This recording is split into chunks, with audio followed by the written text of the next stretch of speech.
Bonjour, c'est Sami Bougara de la Tunisie. Vous passe le bonjour. Sur notre chaîne YouTube, notre séance aujourd'hui va s'intéresser à l'avance de Périhili. Que veut dire l'avance de Périhili? Donc, on va expliquer ceci. Que veut dire une avance de Périhili? Qu'est-ce que, comme conséquence sur les avances de Périhili, sur les trajectoires des planètes?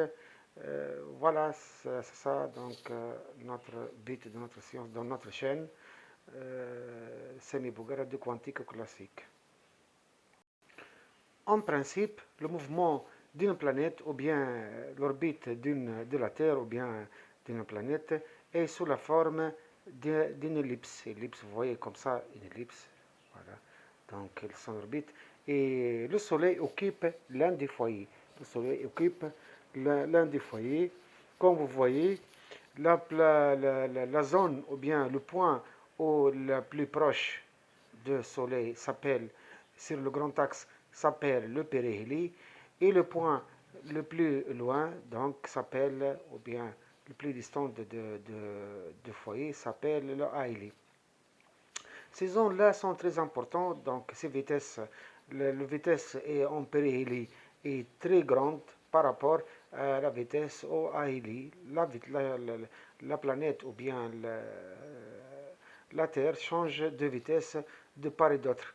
Donc, à chaque point de cette orbite, on peut définir la vitesse et le rayon de la distance, c'est-à-dire séparant la planète au Soleil, on peut définir à chaque instant.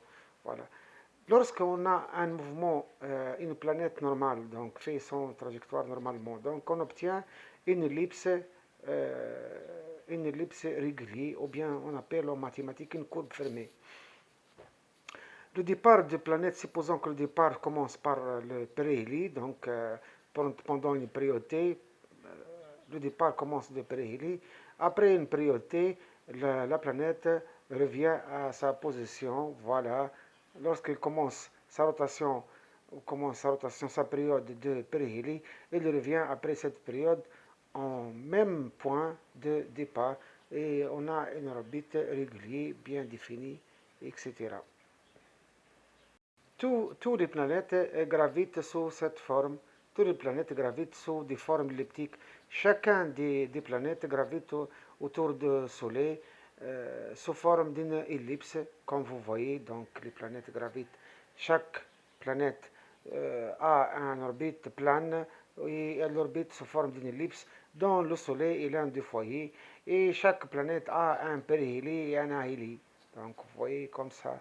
Les planètes tournent tout autour, gravitent tout autour du Soleil. C'est en 1877 que le physicien Urbain Le Verrier a remarqué que Mercure ne fait pas son rotation complète sous forme d'une ellipse ou bien d'une courbe fermée, mais donc son orbite n'est pas régulière. Donc chaque fois, il fait une petite tour, donc il ne revient pas à sa position ou bien à son périhélie de départ. Ce qui met la question sur les lois de Newton. Est-ce qu'on a vraiment les lois de Newton sont exactes ou non? Donc la question a été posée. Pourquoi Mercure change son orbite de chaque fois qu'il fait une petite tour? Ce qu'on appelle l'avance de périhélie, c'est le changement, le décalage entre la position initiale et la nouvelle position. Chaque fois, on trouve qu'une périhélie, voilà, vous voyez la première position de périhélie, P1, puis la deuxième position de périhélie, P2, et etc. Donc, il change son périhélie chaque fois qu'il fait une tour complète.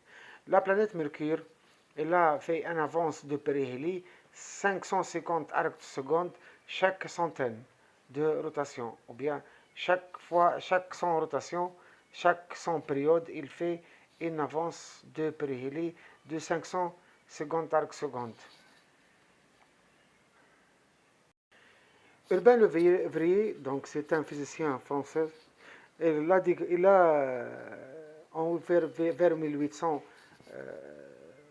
1977 a remarqué que la planète Uranus, plutôt Mercure, ne, ne- ne gravite pas sur une trajectoire elliptique, mais une ellipse qui fait une rotation, c'est-à-dire une courbe fermée.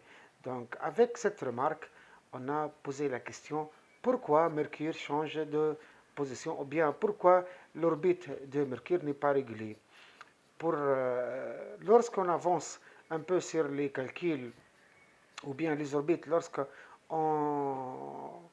on fait des précisions sur les orbites des autres planètes, on remarque que encore tous les planètes, tous les planètes admettent des avances de périhélie. Mais il y a des planètes que l'orbite est très très proche d'un cercle, de coup qu'on ne peut pas remarquer ou bien on ne peut pas calculer l'avance de périhélie. On peut calculer l'avance de périhélie pour les planètes qui ont une ellipse un peu étendue, c'est-à-dire dans le grand axe c'est très grand par rapport au petit axe. On peut calculer, on peut remarquer l'avance de périhélie. Pour savoir comment on peut calculer l'avance de périhélie, donc on va faire ceci dans un autre épisode. Donc maintenant, on va terminer avec cet épisode que le principe de cet épisode de chercher ou bien d'expliquer c'est quoi une avance de périhélie.